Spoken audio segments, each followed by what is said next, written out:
Hello friends, कैसे हैं आप लोग। आज हम लोग पढ़ेंगे सीटीएस यानी सर्टिफिकेट इन टूरिज्म स्टडीज, जिसमें आज हम लोग पढ़ेंगे टीएस 01 के खंड 1 में इकाई 2 पर्यटन को समझना भाग 2, जिसमें आज हम आपके लिए लेकर आए हैं पर्यटन के अन्य निर्धारक। तो वीडियो स्टार्ट करने से पहले जो भी फ्रेंड्स हमारे चैनल पे नए आए हैं कृपया चैनल को सब्सक्राइब कर ले और बेल आइकन को प्रेस कर दे, ताकि जो भी लेटेस्ट वीडियो हमारे चैनल पे आए वो सबसे पहले आपको मिल सके। तो आइए ज्यादा टाइम को न किल करते हुए चलते हैं अपने टॉपिक पर, पर्यटन को समझना भाग 2 में पर्यटन की अन्य निर्धारक। तो आइए वीडियो को स्टार्ट करते हैं। पर्यटन के अलावा निर्धारित करने वाले कई निर्धारक तत्व निम्नलिखित प्रकार से हैं, जैसे कि सबसे पहले हम मनोवैज्ञानिक के बारे में पढ़ेंगे। क्या पर्यटन वांछनीय है? क्या इससे पर्यटक और पर्यटन स्थल को कुछ लाभ होता है? क्या यह लक्ष्य प्राप्ति का उचित माध्यम है? पर्यटन रोजमर्रा के जीवन से मुक्ति दिलाता है। वस्तुतः यह ऐसी जरूरत है जो मनुष्य को स्वस्थ और तरोताजा बनाती है। मनुष्य अपने घरेलू वातावरण से दूर मुक्त वातावरण में विश्राम करता है।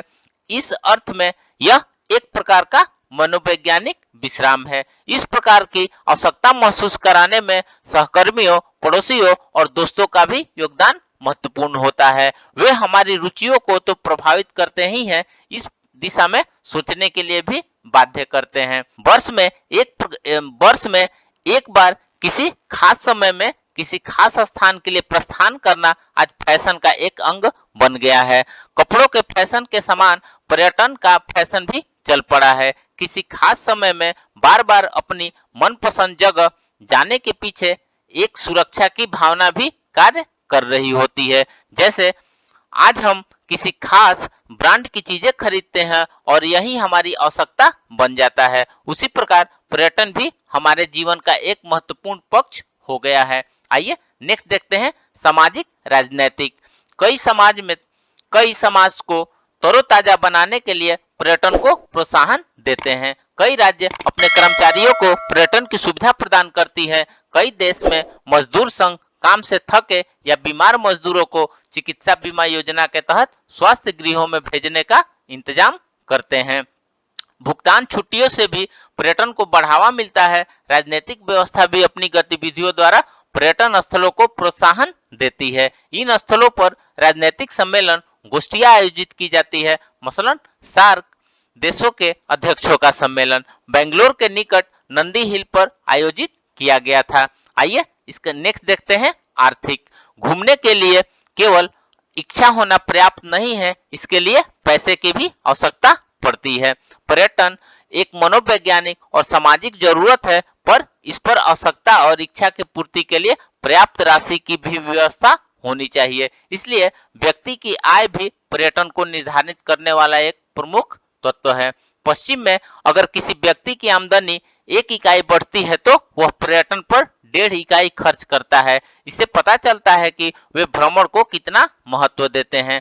जहां आमदनी ज्यादा नहीं है और धन कुछ लोगों के हाथ में संकेंद्रित है, वहां पर्यटन की विकास की संभावना कम हो जाती है। आर्थिक मंदी के दौरान पैसे की कमी और व्यापार तथा प्रोत्साहन भ्रमण में कटौती की जाती है। सरकार अपनी कर नीतियों और विदेशी मुद्रा देश से बाहर ले जाने की अनुमति देकर बहिर्गमन पर्यटन को बढ़ावा दे सकते हैं। अन्य उपभोक्ता खर्चों की तुलना में पर्यटन का खर्च भी एक महत्वपूर्ण मुद्दा है।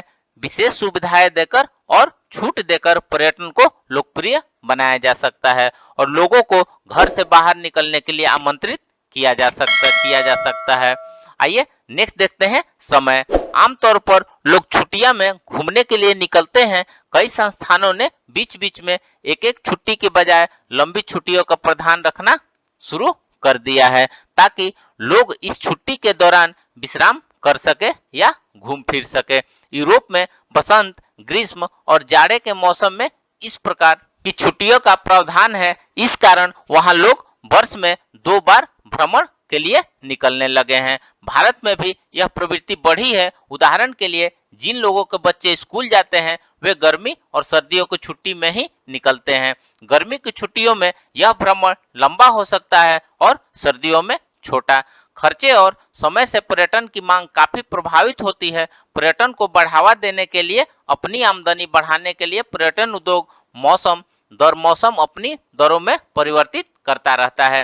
व्यापार, परिवार, धार्मिक, शैक्षिक और सामाजिक कारणों से भी लोगों को घर से बाहर निकलना पड़ता है। इसी प्रकार सम्मेलन और गोष्ठियों, विवाह, उत्सव या पारिवारिक समारोह या तीर्थ यात्रा से भी पर्यटन की गतिविधियों में तेजी आई है।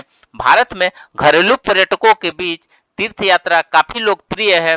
हुजूर साहेब, अजमेर शरीफ या वैष्णो देवी की ओर जाती बसों के कारवे को आपने अवश्य देखे होंगे। पर्यटकों को आकर्षित करने और पर्यटन को बढ़ावा में आवासीय व्यवस्था, भोजन व्यवस्था या विशेष आयोजन और छूट आदि का भी योगदान होता है। तो फ्रेंड्स, इस प्रकार से आज हमने पर्यटन को समझना भाग 2 में पर्यटन के अन्य निर्धारक तत्वों के बारे में पढ़ा। तो मिलते हैं एक नए वीडियो के साथ में, तब तक से हमारे चैनल पे बने रहिए। धन्यवाद।